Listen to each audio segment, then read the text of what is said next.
Thank you, Mr. Chairman.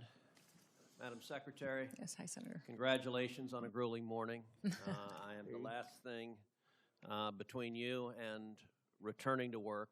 Let me start by saying thank you. Thank you for your service. Thank you for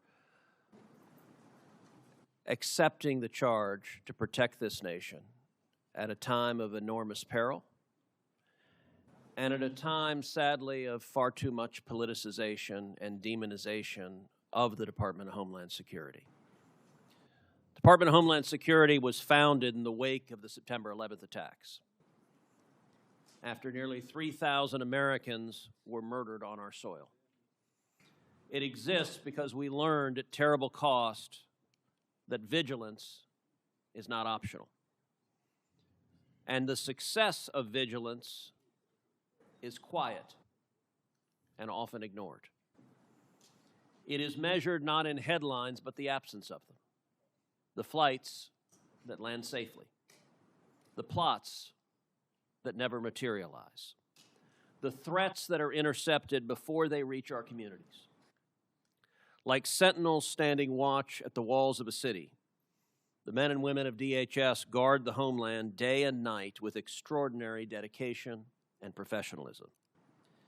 And yet, over the past 18 days, Democrats have shut down the very department tasked with that mission, weaponizing the budget process to advance political disagreements. The same voices that once called to abolish ICE and defund the police have now left the sentinels unsupported and the watchtower dark. That is what the Democrat shutdown has done. Let's get to the truth. For the American people, this oversight hearing is about three things: where we were, what has been accomplished, and where we need to go next. Let's start with where we were. Secretary Noem, when you walked into DHS, what was the state of operational control at the southern border that you inherited? There was no operational control. In fact, our Border Patrol agents and federal officers were being forced to help facilitate the invasion of dangerous criminals and aliens into our country. Were daily encounters at or near historic highs? Yes, they absolutely were at historic highs. That's the worst we've ever seen. Between 2021 and 2024, the Biden administration released more than 13 million illegal aliens into this country after encountering them at the southern border. Is that correct? Yes, that we know of. There could be millions more.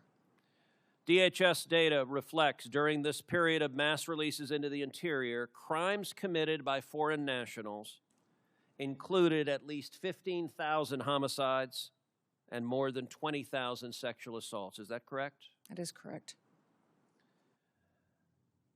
And I will say, these numbers are not abstractions. And I will say to all the Angel families here, thank you for being here. Thank you for holding the photographs of your children, of your spouses, of your parents, of your brothers and sisters who should be with you.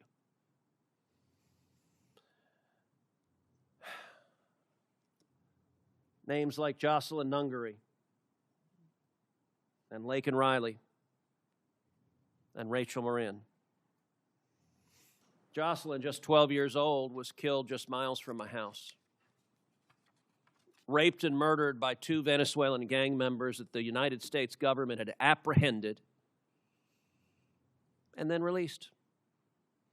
And when they were released, they traveled to Houston, Texas, and they kidnapped a 12-year-old girl and raped and murdered her.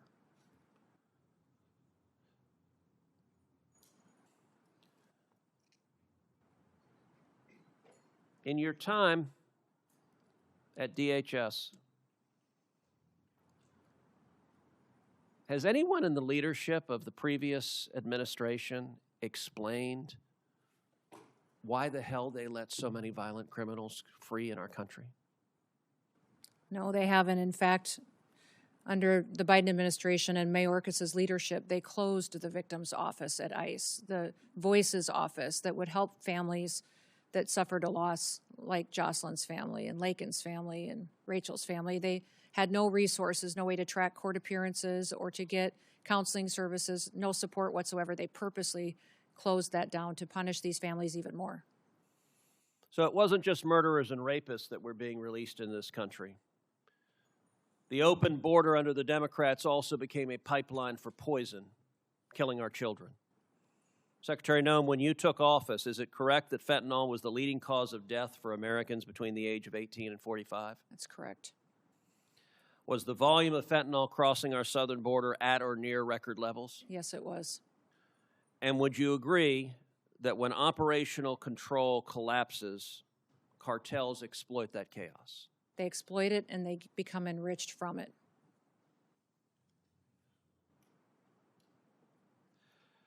So now let's talk about what has been accomplished under President Trump's leadership. Under President Trump's leadership, we have had 0 illegal aliens released for 10 straight months. Is that correct? That is correct. In President Trump's first year back in office, how many illegal aliens have left the United States? 2.5 million have left voluntarily, and we have arrested, detained, and removed close to 700,000 now. And how many known or suspected terrorists have been removed?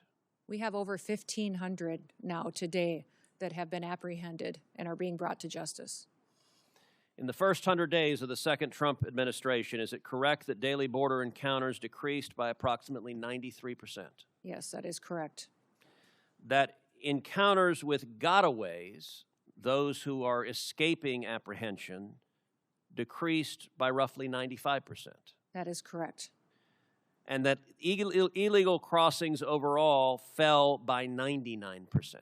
That is correct. And how much in illegal drugs are we interdicting at the border? Well, fentanyl has dropped by 56% in just the last year, from 2024, where there was historic highs coming into the country, to historic lows in 2025 under President Trump's leadership. And I would note that securing the border, targeting narco-terrorists, arresting and prosecuting Nicolas Maduro, all of those have had extraordinary effects. Is it correct that nationwide the murder rate has decreased 20% in the last year? It has. It's at a historic low. In the last 125 years, we are at the lowest murder rate that our country's experienced.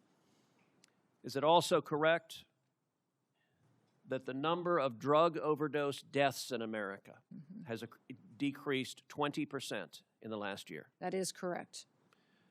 That literally means there are thousands of Americans who are alive today, who would not be alive if President Trump had not been reelected and if Republicans had not won control of Congress. Would you agree with that? That is correct. It means, tragically, that had the Democrats' open border policies continued, there would be more and more rows of people, Americans holding pictures of loved ones. We don't know who the loved ones are that weren't murdered this last year. We don't know who the loved ones were that didn't die of fentanyl overdoses, but we know that many more Americans are dead. Is that correct? That is correct. You know, I will tell you a particularly infuriating illustration. Several weeks ago, the Houston Chronicle had a front page story, top of the fold. Banner headline, murder rate in Houston, Texas decreases by 18%. And Heidi, my wife, handed me the article because she knew it would piss me off. And she was correct. The article says the murder rate has dropped 18%. Experts are baffled as to why, and we can think of no reason whatsoever why the murder rate would drop. It clearly is not connected to anything that is happening anywhere. Madam Secretary, is it a reasonable inference that arresting and deporting murderers and gangbangers results in fewer murders? That is correct. Yes, sir.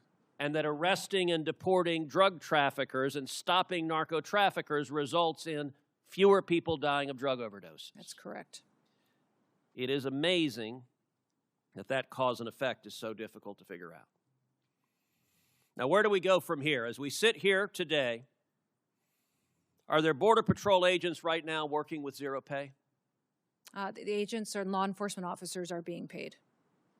Some of the support staff and administrative staff is not able to. Is the shutdown making it harder to sustain the enforcement gains that the American people demanded? Yes, it is. Does the funding instability affect morale within the department? It does. Overwhelmingly, people at the Department of Homeland Security love their jobs and come to work recognizing how important their mission is. But they become discouraged when they can't pay their bills and can't feed their families, and especially when they have multiple shutdowns, which tells them that members of this body and the Democratic Party don't think they're important enough to get paid for the work that they do. Now, we are right now engaged in military conflict with Iran. At this time, do you assess that there is a real danger and risk of terrorism in the United States? Every day there's a real danger and risk of it, but it is elevated at this time with the conflicts that we see going on overseas. Well, and tragically, this past Sunday in Austin, Texas, we saw that unfold. A mass murderer who arrived wearing a sweatshirt that said "Property of Allah," who was wearing a T-shirt with the flag of Iran, who had a Koran in his car, opened fire on a bar in Austin, Texas. Among those murdered, Ryder Harrington, age 19, Sabbath Hashan, age 21, and Jorge Peterson, age 30. Secretary Noem, is it correct that this mass murderer was born in Senegal? He was, and then he was naturalized during the Obama administration. He was naturalized in 2013.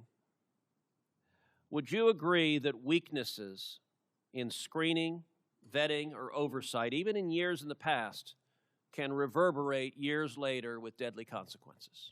Yes, absolutely. That's why in green cards and naturalization purposes the last several years under the Biden administration, we are re-vetting individuals from countries of concern.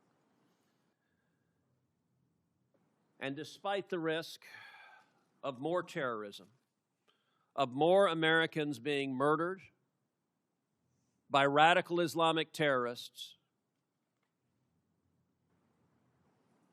Democrats are nonetheless voting over and over again to cut off funding to the Department of Homeland Security.